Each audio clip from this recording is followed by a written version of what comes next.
Hi, this is Rich Sparks from Baby Boomer University. And have you ever wondered, when you communicate with someone, how do you really communicate? Do you think it's your voice, your intonations, or your body language? Well, we're going to learn today from an expert. Monica Levin is an author and a speaker, which is very good because this is a podcast. If she wasn't a speaker, we'd have issues. Who has discovered that consistent application of scientifically proven body language skills positively impacts confidence. So she's going to give us some great tips and tricks on how to communicate with your body. And we might even get some dating tips out of her. Who knows? So we have here today Monica Levin. Hi, thanks so much for having me. I'm so excited. Well, awesome. Well, we always have to start this way. So we want to welcome you to Baby Boomer University, and this is exciting. Class is in session. So Monica, thanks so much for coming on today.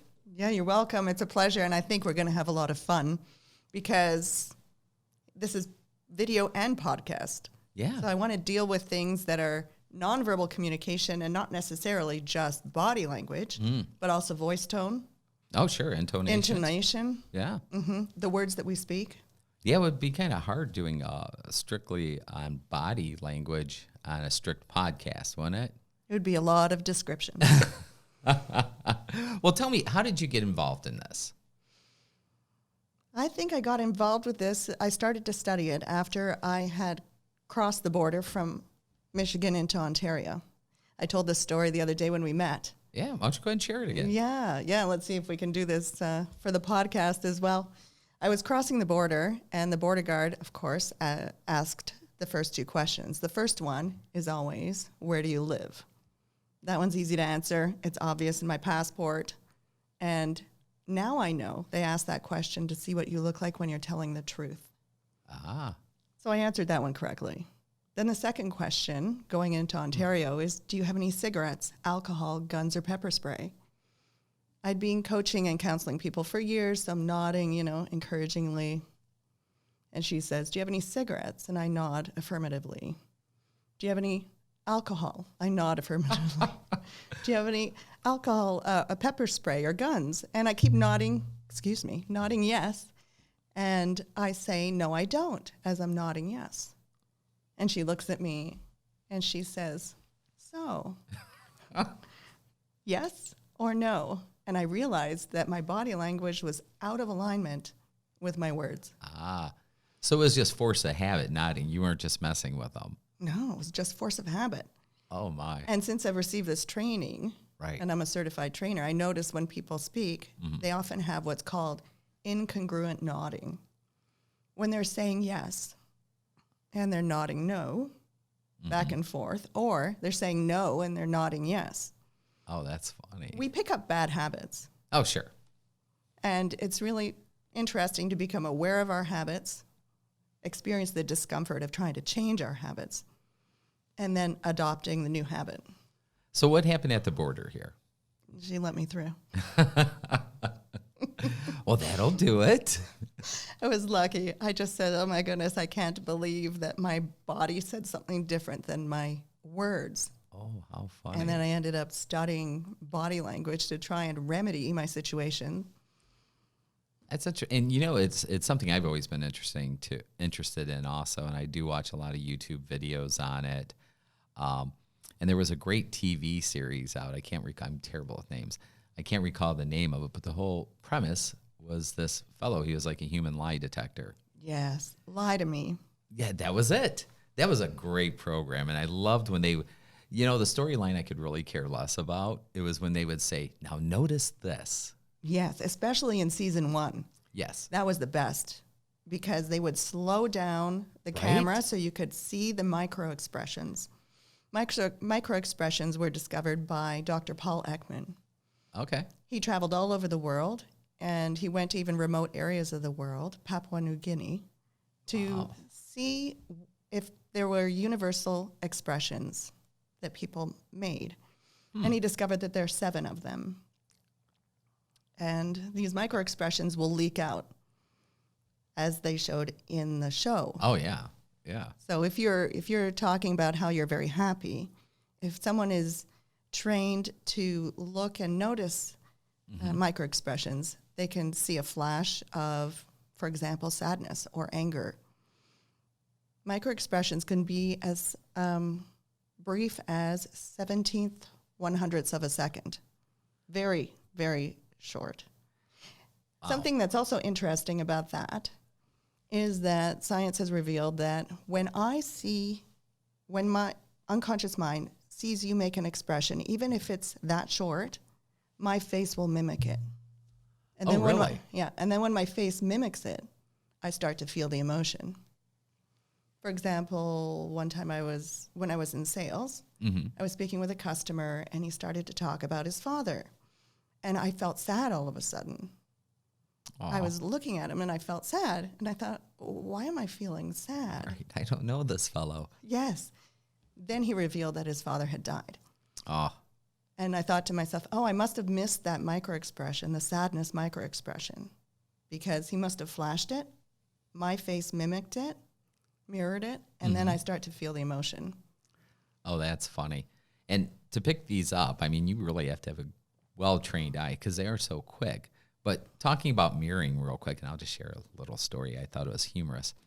Every salesperson knows humor or mirroring, right? Yes. And they take it to the up-teen. Yeah. Oh, if they lean back, lean forward. If they cross their arms, da-da-da. So my wife and I were looking, and this was years ago, at some appliances. And I noticed this guy started mirroring me. So I almost had him doing the margarita. And it was hilarious. Seriously, I'd go like this. You change your position, and he would just... Oh, yeah. And seriously, I mean, it was to the point where I was almost dying laughing. But somewhere he had read 5 minutes on it, and he was on it, buddy. Whatever I did. But my goal was to have him do the margarita. And came very close. I couldn't get him to wiggle his hips. Darn. Know, right? Right foot in, right foot out. Oh, that's a different dance. Different one, but... Yes. So you mentioned 7. Yes. Do you want to tell us a few of them? Let's see. There's happiness. Okay. And that's important to notice because you can notice a difference between genuine happiness and fake happiness. And how would you do that? Genuine happiness reaches all the way up to the eyes. Okay. Where you get the crinkles beside your eyes. So people that have had Botox and they don't have the wrinkles beside their eyes, they actually feel less happy. That explains California a lot. Wow. Miserable people. I mean, come on, they got beautiful weather, but they seem to be really kind of grumpy. Yeah. So, wow, so that's happiness, if you notice someone is putting on a fake smile, just become aware of it. And I usually just say to myself, I wonder what's going on with them. You know, maybe they have something else going on in their lives and they're just putting on a brave face. Okay. So then I start to look for other micro expressions, like maybe some sadness. So let's say I go into work and I have a meeting with you scheduled. I see you in the hallway and I say, Rich, are you ready for our meeting? And, you know, it's happening in 20 minutes. And you say, sure. And I see this sadness micro expression on you. I can say, Rich, something going on? And you say, well, my aunt just died. And I can respond genuinely because I noticed your micro expression. I can say, you know, Rich, why don't we delay the meeting and we'll have this meeting tomorrow or the day after. And you say, thanks. I'm just not up to the meeting because maybe you're just trying to put on a brave face. Sure. Right? Which most of us do. Yes. Yeah. You know, in the guise of trying to look professional. That's right. Yeah, that's why. Yeah.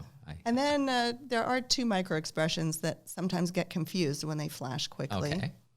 One is surprise and one is fear. I can see that. Mm-hmm. And it's good to be able to distinguish them because let's say someone stole the petty cash out of the jar in the office and I'm trying to figure out who did it. Right. If I come up to you and say, Rich, did you hear that somebody took all the money out of the petty cash jar? Mm-hmm.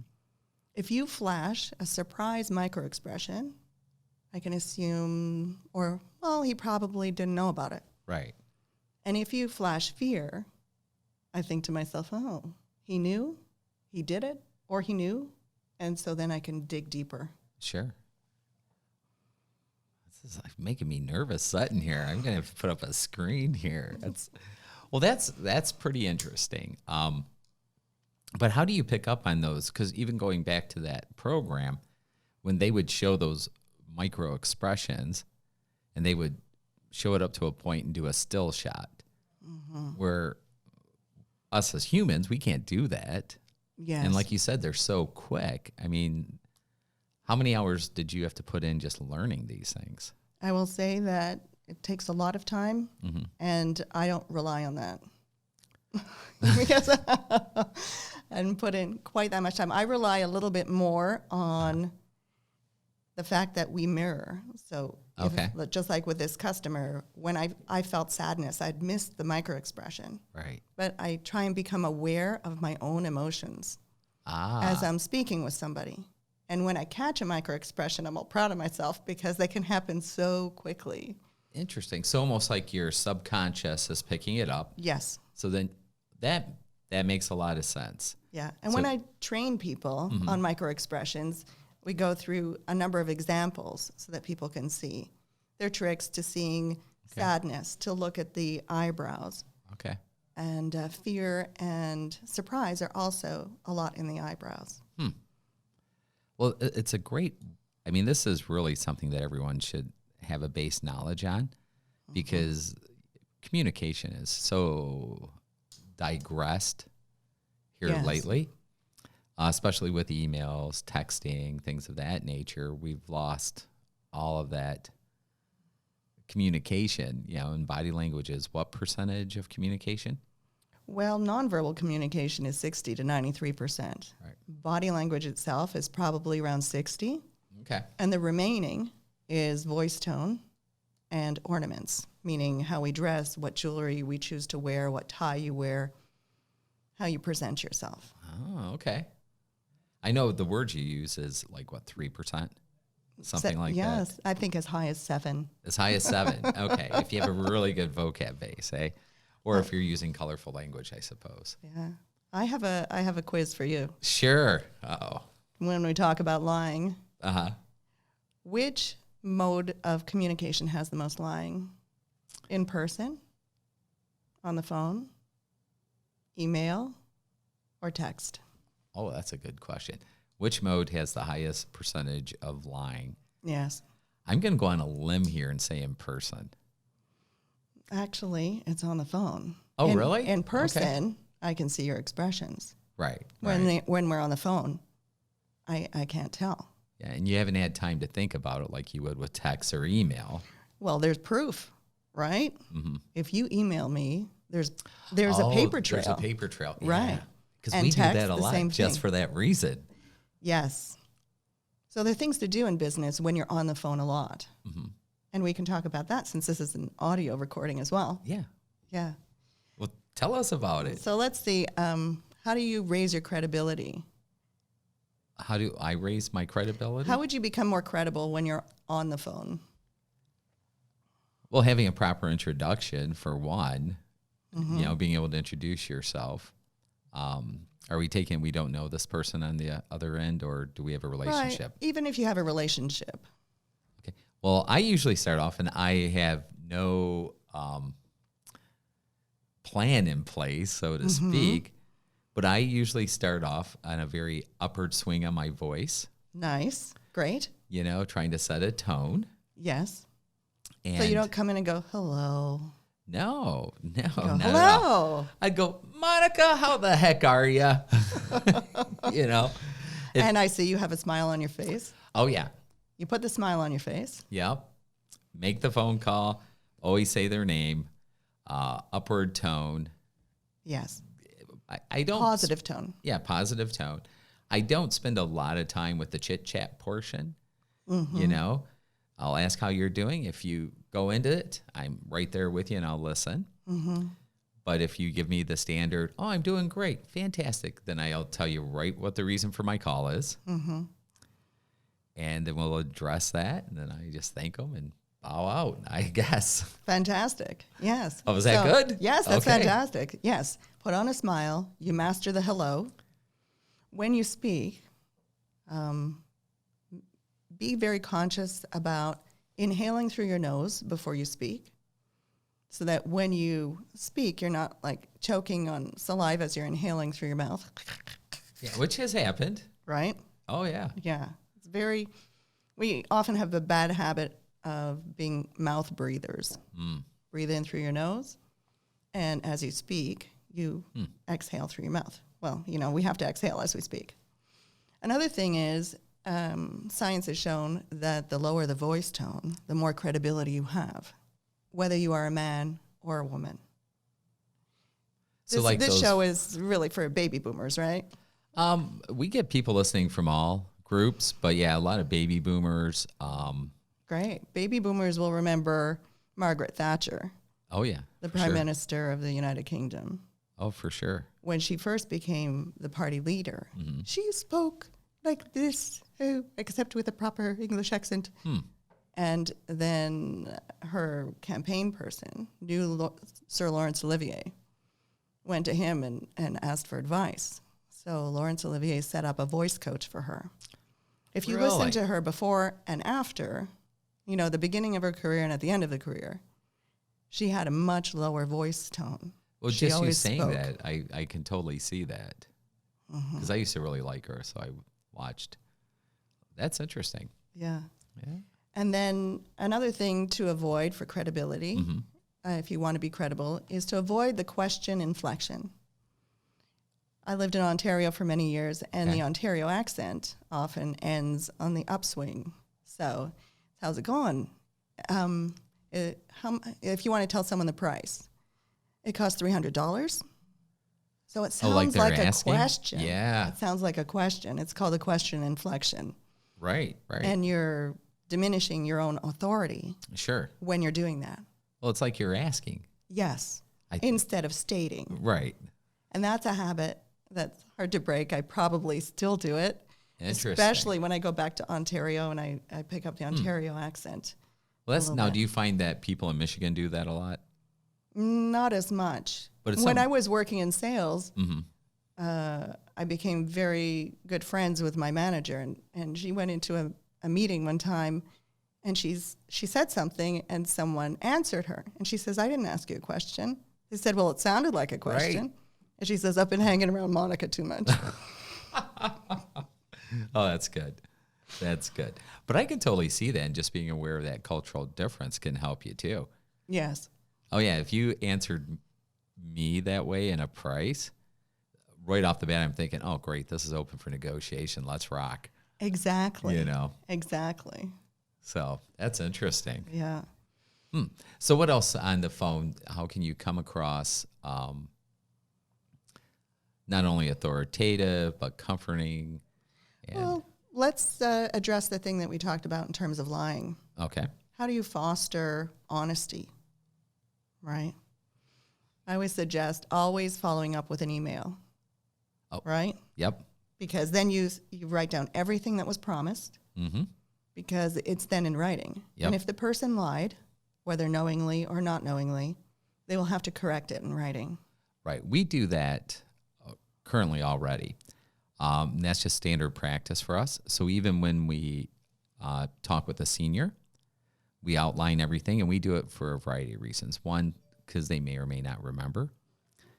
Two, maybe we misinterpreted. Yes. That's easy to do. I thought you meant this. And three, so we have it documented. Perfect. But that's probably saved us this last year, I'd say 100 hours of problems. Yes. Yeah, you know what I mean? Because regardless of how small it always takes time to rectify. And we never want the other person to feel like we overpromised and underdelivered. Yes. So that's a great tip, though. Yeah. Always follow up with an email, and just bullet points are fine. Yes. People love bullet points, unless you're reading a novel. Right? The romance novels you don't want with bullet points. But reports about your real estate, the offers or the things that are promised by your real estate agent, absolutely. No, bullet I think points that's are wonderful. fantastic. Yeah. That's fantastic. Another thing is, how do you mentioned this also, how do you create connection or exhibit warmth when you're on the phone. And this can be done with a voice tone. For example, let's see if I can think of a story. I had a very busy, exciting day yesterday, and when I got home, I was so tired, but I couldn't relax. I had to pause, breathe, and take a bath before I could go to sleep. You know, it sounds kind of boring, right? Right. But how exciting was it? I know. Use your voice. Let your voice help you tell your stories. When you're excited, sound excited. When you're relaxing, sound a little more relaxed. So it would be more like, yesterday I had such a busy day, and it was fantastic. It was go, go, go. But when I got home, I just had to pause, breathe, take a bath, and relax. That's awesome.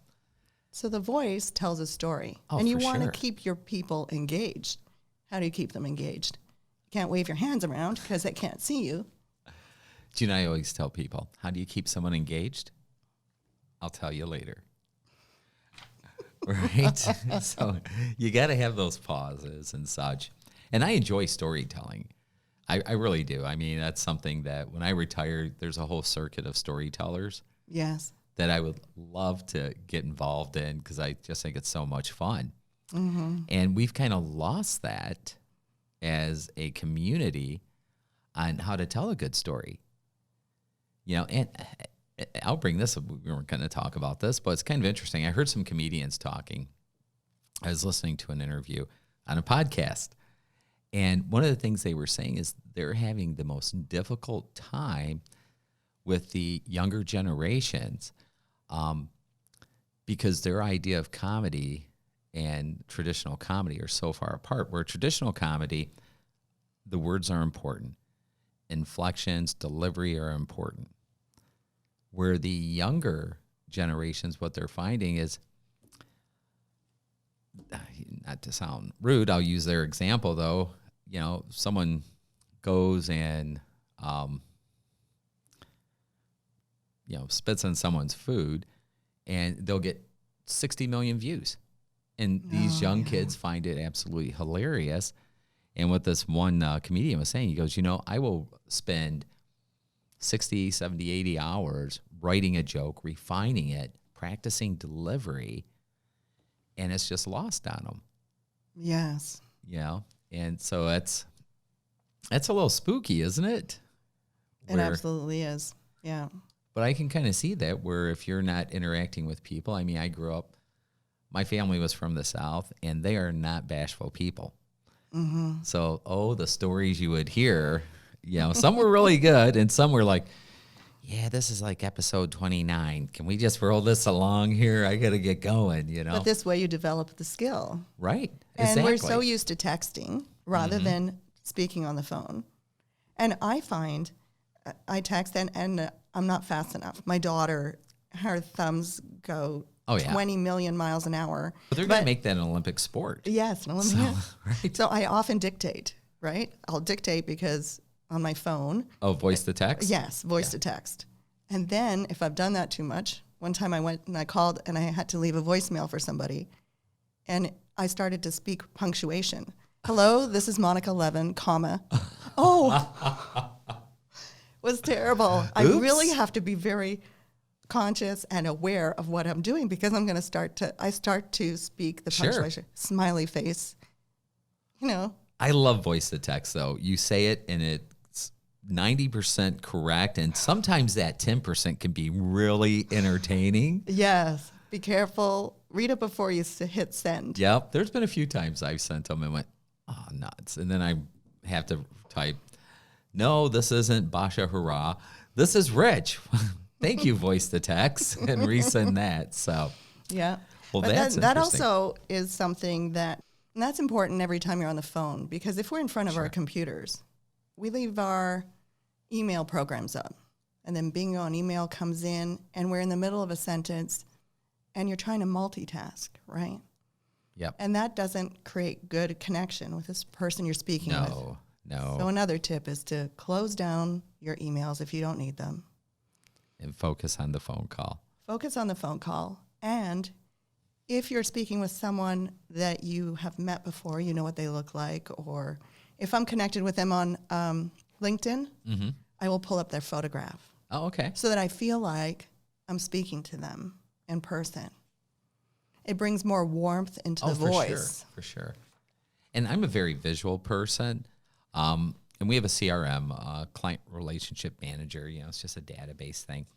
But I'll do that too, is I will pull people's photos and put it right in my CRM. Perfect. So when I pull up the phone number, and probably about 60, 70% of my contacts have photos. But for me, it's because I'm terrible with names. But visually, I'm very good with faces. And so I seen it, and automatically all those memories come back. Because sometimes I don't talk to these folks for 2 or 3 years. You have a good memory if you can remember 2 or 3 years back. That's really? Fantastic. Yes. Currently. Well done. Yeah, well done. We'll see if that continues. Who knows? Right. No, I think women have the best memories. I know my wife does, because she remembers things I did wrong 25 years ago when we first got married. Isn't that nice? It's a wonderful love. thing. That's love. Do you remember when? No, I don't. I don't know. I think our brains just work differently. I'm more a visceral person. I remember feelings in the body. My older sister, for example, we always joke that she was made redundant when Google came out.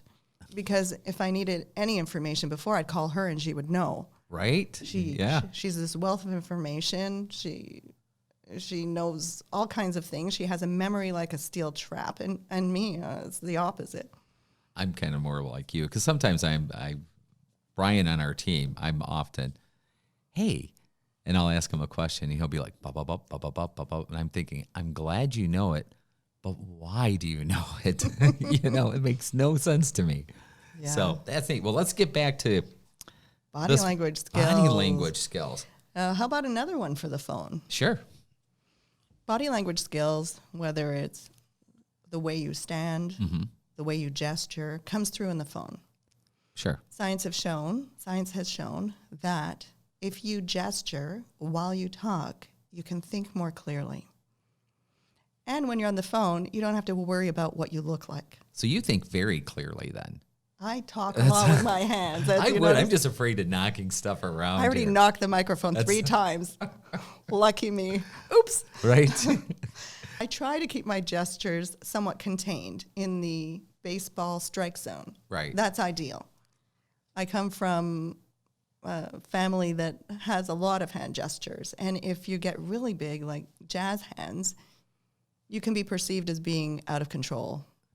And it's easy to hit people. I've done it before in my youth. Seriously, where you start going and then you turn and hit someone, and they don't understand. You're just being expressive. Exactly. Sorry for the black eye, but just expressive. Right? Keeping your hands in the strike zone is ideal. I remember, seriously, it's kind of funny. I remember him making fun of Bush. And the comedians of the day would say the Bush strike zone. And he was very well trained. Oh, yeah. He had a very distinct box. And then once I saw this comedy bit, every time I seen him, I was like, oh, my gosh, they are right. I mean, he was like to him, this is it. This is it. And Obama was the same way. Yes. Obama was very good. He had his point here with the thumb, point here with the thumb, because I don't want to use my finger, because that's demeaning. That's demeaning. So I got to use my thumb. Yes. And it's kind of humorous when you have a little knowledge on this stuff and you start watching. Well, it's good to have a bit of knowledge on it so that your unconscious mind doesn't take over. The very first televised presidential debate that you and I had talked about before between Kennedy and Nixon, Nixon said that he lost the election because of that debate. Right. Our first impressions are unconscious, and they're very powerful. And because of that debate, a lot of body language research began, and there wasn't another televised debate for the next 16 years. Oh, really? They were afraid to debate on television until they had figured out what happened. Then everybody has their training. Isn't that interesting? Yeah. You have to be an actor, essentially, to be in politics. Oh, look, Ronald Reagan. Yeah. I mean, there's a ton of actors that are politicians now, but... Yes, Arnold Schwarzenegger had become one. Which, I was just talking about him with my son. Here's an amazing thing. Here's a fellow that comes to our country, doesn't know the language, learns the language, is one of the most horrendous actors that ever existed, didn't give up, started taking lessons, became a pretty good actor, I guess, and went on to become governor of California. Just an amazing story, and it's all from fortitude. Yes, fortitude, and I would say also fortitude in a way that you don't let other people's opinions affect you. For sure. Not in terms of I'm going to buckle down and do it, but you can actually have a lot of fortitude in a relaxed state. Oh yeah. Visualizing what you want, right? And allowing things and acting on things when you feel moved to. And in terms of body language, presenting yourself in an authentic way is very important. So if you're at the border, nodding yes when you're saying, no, I don't have any cigarettes, alcohol, guns, or pepper spray, it's hard to, promote yourself effectively. Yeah. I could see where they were kind of like, okay, you don't look like the kind of person that we have to be concerned about, but your body language is saying something different here. Yes. I was lucky that I was coming off a ferry. I was the first car off, and if they were to hold me up, they couldn't unload the ferry. Oh, how funny. And they were on a time schedule. They were on a time schedule. So that's hilarious. She was good enough. She was good enough to let me go. Okay, I'm going to give you a scenario. All right, let's see. And it's a test. I don't know so much a test. Well, it's a university. There we go. Oh, that's true. So you go to your parents' home. You're wondering if they're eating. Mom is constantly saying, oh, yes, I'm eating, but yet she's losing weight and not looking healthy. What should we look for in body language to try to get a better insight on, is this task really being done or not? Because that's a common scenario. Oh, that's an interesting one, because I have two perspectives on that because, of course, the body language perspective, and I'm also a holistic nutritionist for more than 20 years. Okay. Yeah. So this is right up your alley, because normally what happens is this, what we've seen is the elder, all of a sudden, they're not taking care of themselves. They have a pack of saltines. And when you ask them, did you have dinner? Yes, I did. Well, that's difficult, even if you are skilled at lie detection. Mm-hmm. What if they believe that eating saltines and that's where the dinner? Problem would run into, I think. Yes.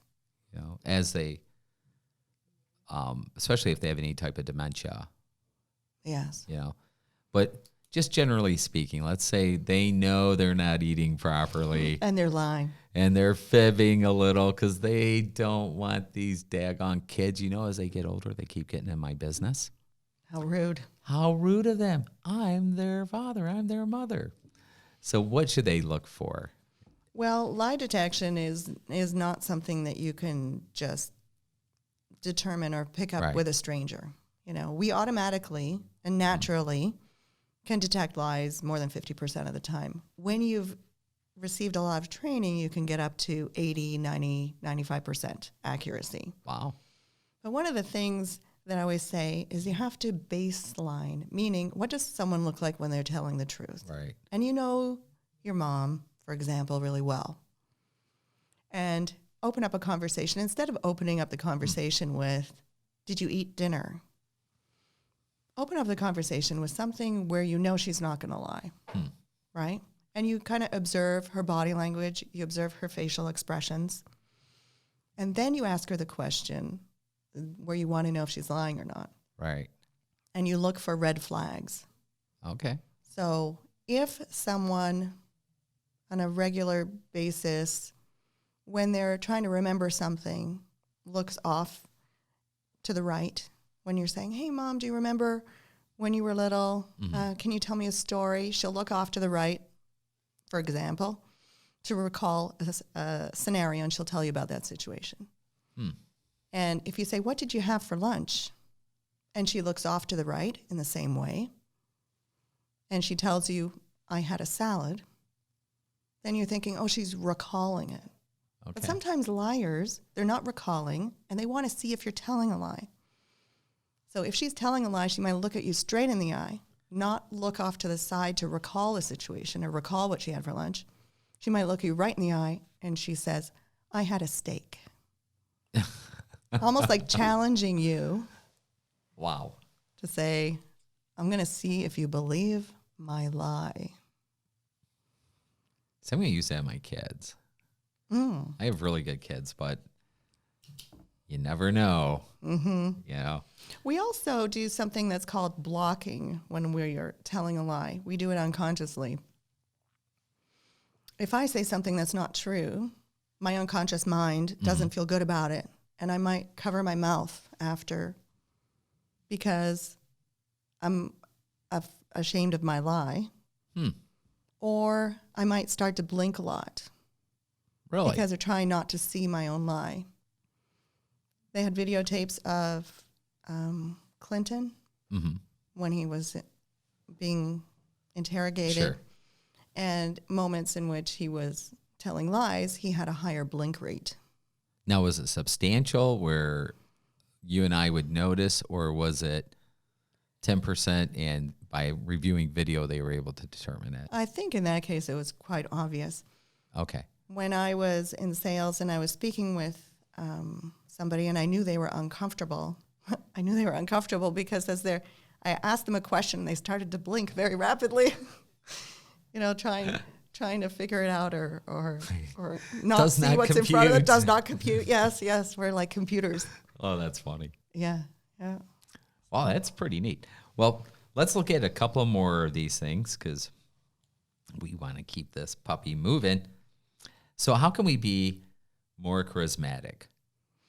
Charisma really comes from having your body language in alignment with your words and your voice tone in alignment with your words. It's like if you're really excited, it would be great if you sounded excited. For sure. Right? Because then there's this alignment and people remember you. You become more charismatic. Something else that makes you more charismatic is the use of hand gestures. Okay.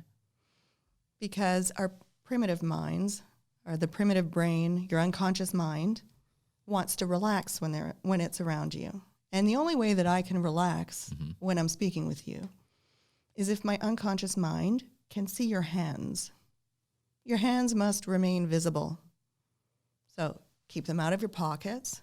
Not underneath the table. Not under the table. If you're at a luncheon with one of your clients or a prospective customer, keep your hands above the table.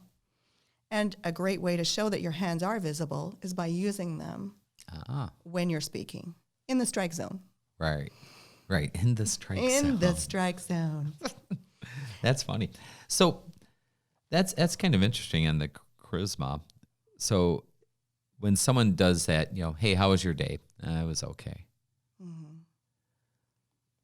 To me, that's kind of off-putting, even though maybe their body language and everything is congruent. Yes. But there's no warmth. Right. And you don't even notice any competence. There's also two factors, warmth and competence. So competence, how well does this person express themselves? Okay. And warmth, do they use warm words? Oh, I'm excited. This is so much fun. I had a great day. When you speak with someone, you want to trigger the happy memories in them. So you want to express things in a way that will make them remember things that are positive. So if I just say to you, how was your day? It doesn't trigger anything and you just say, oh, it was okay. It was a day. But if I say, hey, do you have a specific passion project? And then you're remembering all the things you're passionate about to tell me. And it triggers that, and then you feel better, and it makes me more charismatic. Well, it's almost like feedback. So if you say something and someone's excited about what you just said, because we all want to be accepted, right? I mean, that's just a base need. We're just that kind of people. We're social. Yes. So just them feeding back, and correct me if I'm kind of off base here, but what I'm hearing is giving that feedback to when someone speaks that's upbeat and positive. It's almost like saying back to them, boy, you did a good job just asking that. Yes. There are a couple of ways to do that. One is I can say to you, wow, do you have any great vacations coming up? And you say, oh, no, I don't. So I didn't trigger any happy memories or happy thoughts in you. So I can take that opportunity and say, oh, well, you know what? I just had one, and I can get excited and tell you about my recent vacation. And then you get caught up in my excitement. I mean, the preference is for me to get you to get caught up in your own excitement. Right. And then default is for me to carry you along in my excitement. But it's always better if I can get you excited about your own life. Right. But some people just can't. I mean, some people have a hard time with that. Yes. And you can tell people that feel more downtrodden than others just by the way they hold their bodies. Sure. And right now, it's a very popular thing to be. Downtrodden. Mm-hmm. I don't know if it's I suppose popular might be the word. Again, what do words mean? Right. Yes, common, very common. It's very common. It's almost like, oh my gosh, if I'm sad or miserable, I don't know. But it's just bizarre to me. I think it's a habit. We don't have the neurons firing that remember happy things. There's so much negativity in the world. And if I can engage with someone and help them think of something in their own life that makes them happy, makes them feel better, and makes me more memorable. No, I like that. That's very neat. And just like when we talked about facial expressions, when they flash, that you'll feel the emotion. Right. Right? Our bodies are formed based on how we feel. So someone who's very downtrodden might walk around with their shoulders hunched and they look down. They're kind of slumped over, right? Because they've been depressed or upset or just feeling horrible for a long time.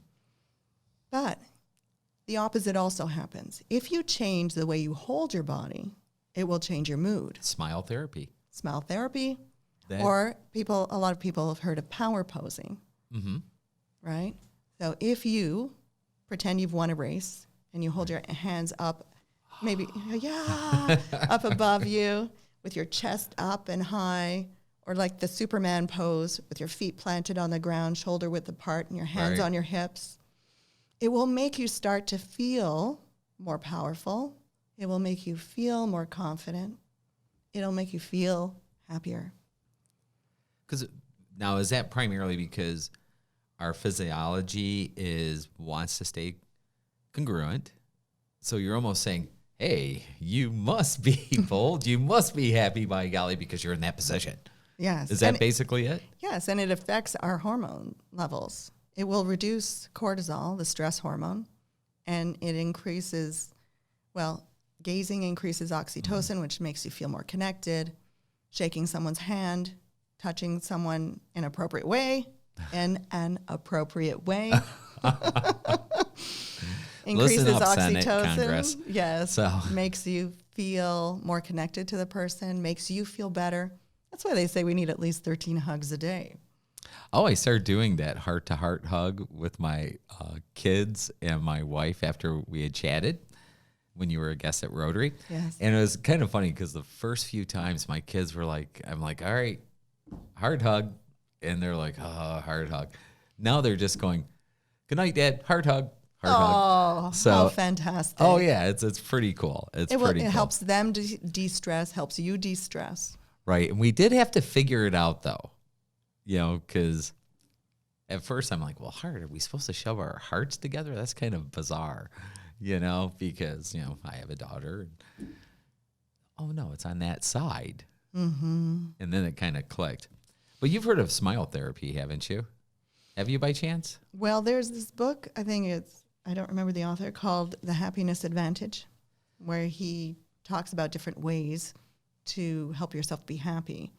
And there was a research study where people who held pencils in their mouths so that their mouth formed that's interesting. Were not in a frowning position, but were more in a smile. When they held the pencils in their mouths and watched the videos that they showed them, they found the videos to be funnier. Interesting. Now, the one I had read, and this was a long time ago, was basically they they had their 3 groups, and the group that they forced them 2 things. One, they had to watch old episodes of, what was the name of that program? Candid Camera, the original. And secondary, they had to, on the hour, in front of a mirror, smile at themselves. Oh, wow. And this went on for X amount of time, and the ones that were on the placebos for depression pills showed a major increase that were in the group doing those items. The ones that were just on the depression pills that weren't doing that had a little perk up, and the ones that were just on the placebos declined.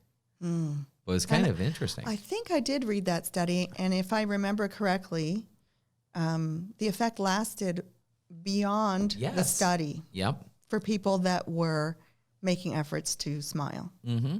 And it was just those 2 items is all that was the only difference. Mm-hmm. And the placebos. So kind of interesting, isn't it? It's almost like the body's going, oh, looks like we're happy. Release those chemicals. Yes. Daggone it, making us release those all the time. Yes. So that's pretty cool. All right, now here's one that I think, regardless of across the age group, feeling more comfortable dating. Let's talk a few minutes about that. So first, let's start off, though. You see someone you like. How should you approach them as far as your body language and all that? Well, let's see. When you first walk in a room, when they've done studies to see what people do when they first walk in a room, we usually scan the room. Now, let's say I walk in the room and I see this person that I find attractive. Mm-hmm. I might give him or her, give 3 short glances, right? And I'm looking shortly, and then I'll give them a couple of long glances, looking to see if they glance back. Okay. And if they glance back and hold my gaze, I know that it's safe to approach. So again, keep your hands visible, keep your shoulders up in your power pose. Raise your confidence before you even walk into a networking event or a dating event. Yeah, you have to have the right mindset. Yes, yes. So it's 3 short, 2 long, 3. Now that's SOS. Are you sure on these numbers? Don't quote me on the numbers. Okay. But the thing that was amazing to me is that when they did this study, women had to give men around 30 to 40 glances, long glances, to even be approached 4 times. So we think that we're giving someone too many looks. Right. Just whenever it starts to feel uncomfortable, keep doing it, because it takes it'll take a good 10 long glances before you can get someone to approach you. Yeah, guys, we're not that bright.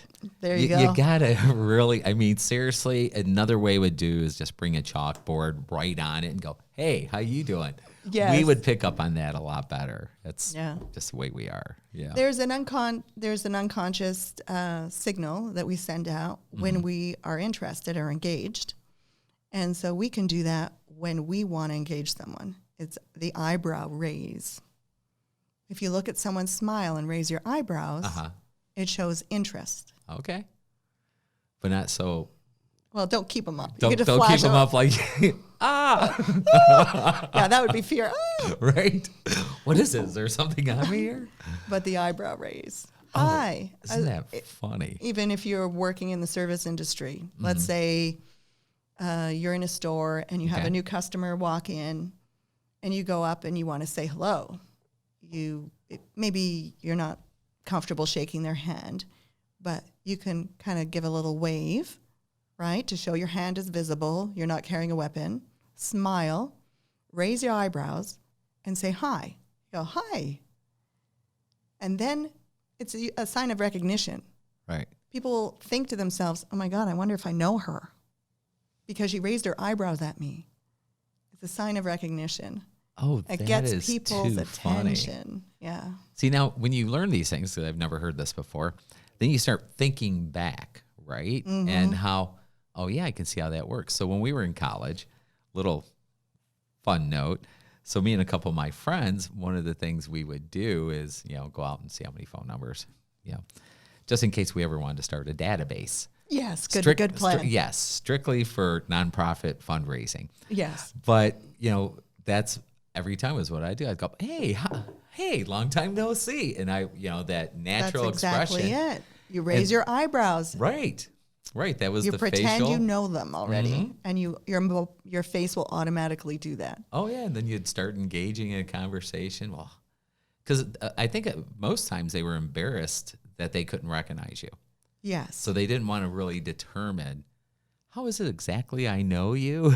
you know? They'll stay engaged with you longer. Right. Yes. Right. That's pretty interesting. So when you go to a networking event, for example, and you want to meet as many people as possible, whether it's for dating or for business, right? Where do you think is an ideal place to stand at a networking event? Block the bar. Block the bar.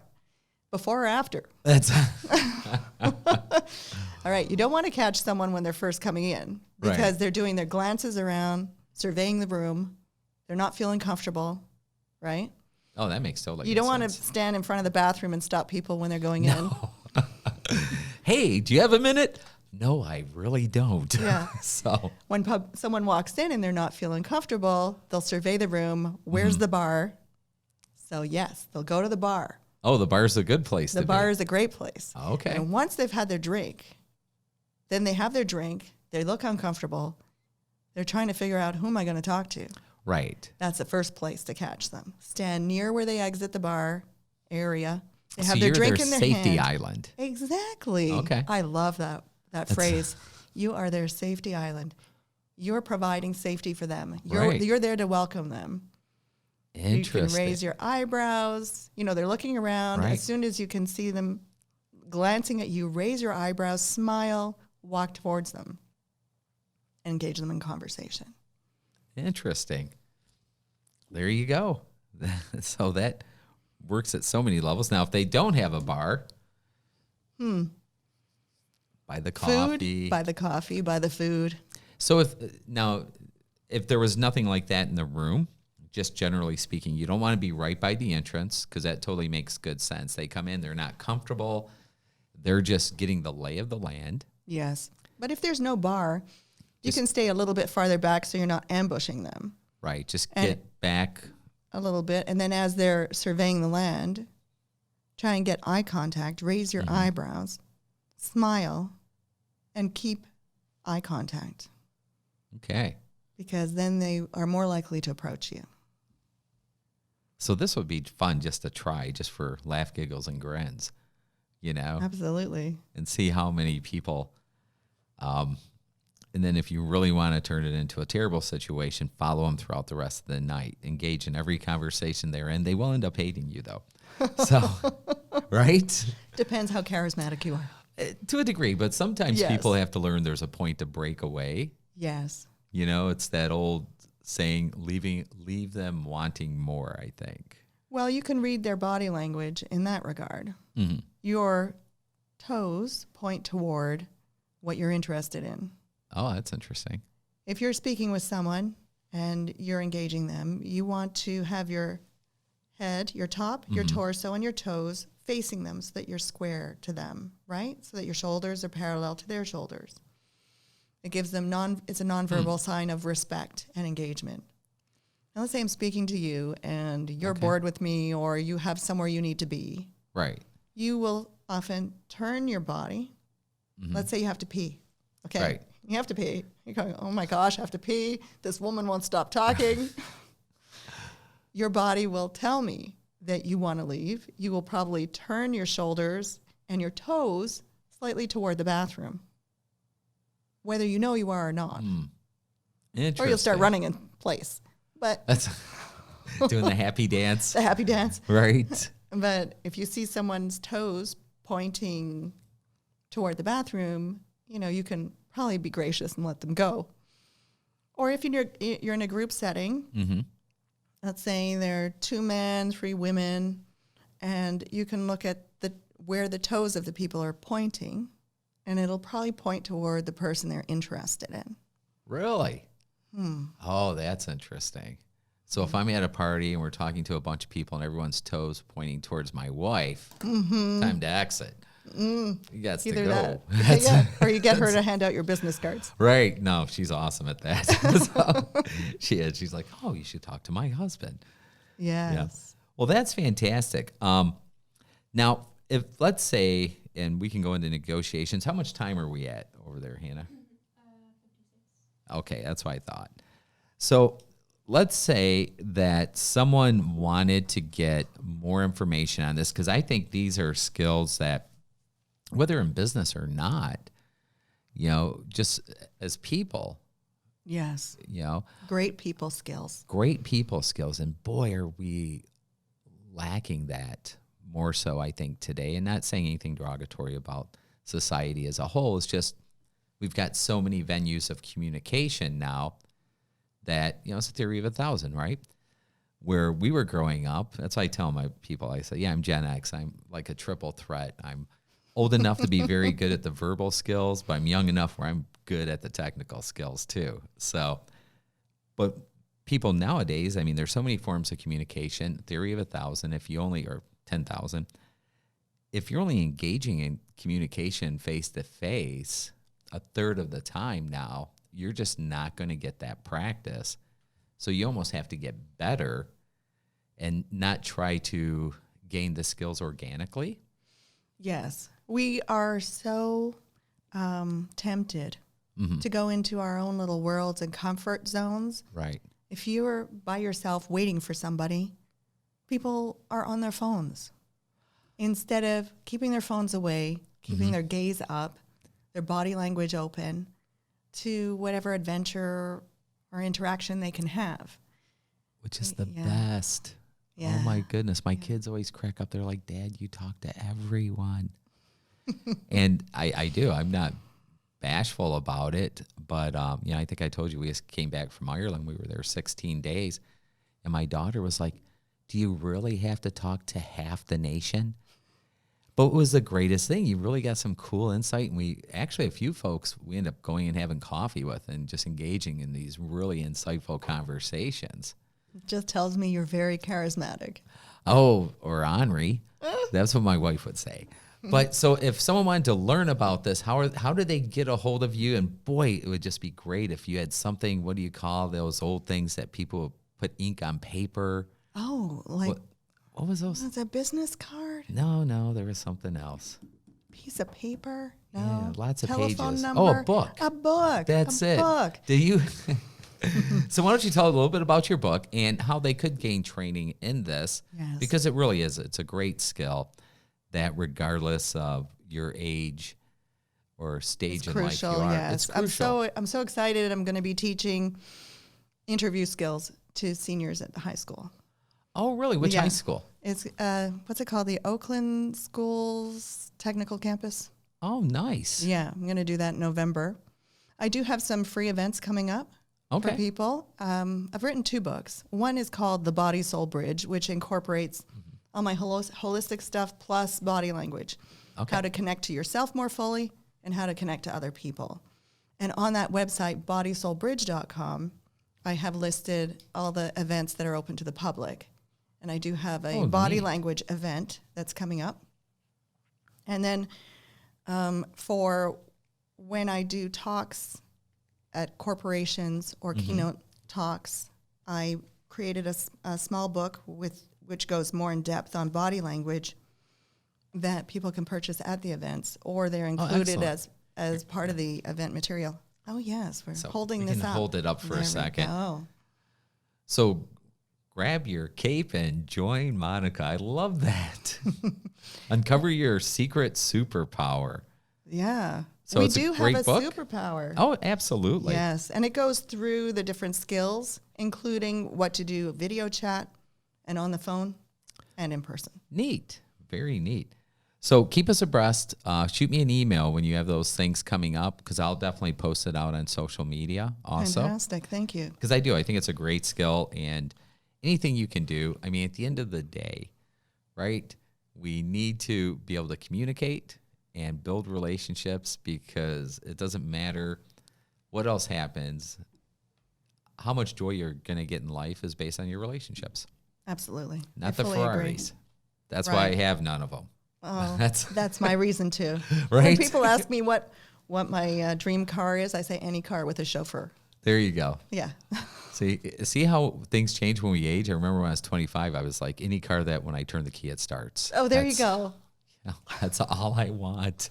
So, well, thank you very much for coming on, Monica. Thank you for having me. Pleasure. And you have to go ahead. Is the fun part. Here we go. Yep. Talk to you next time. And class is dismissed.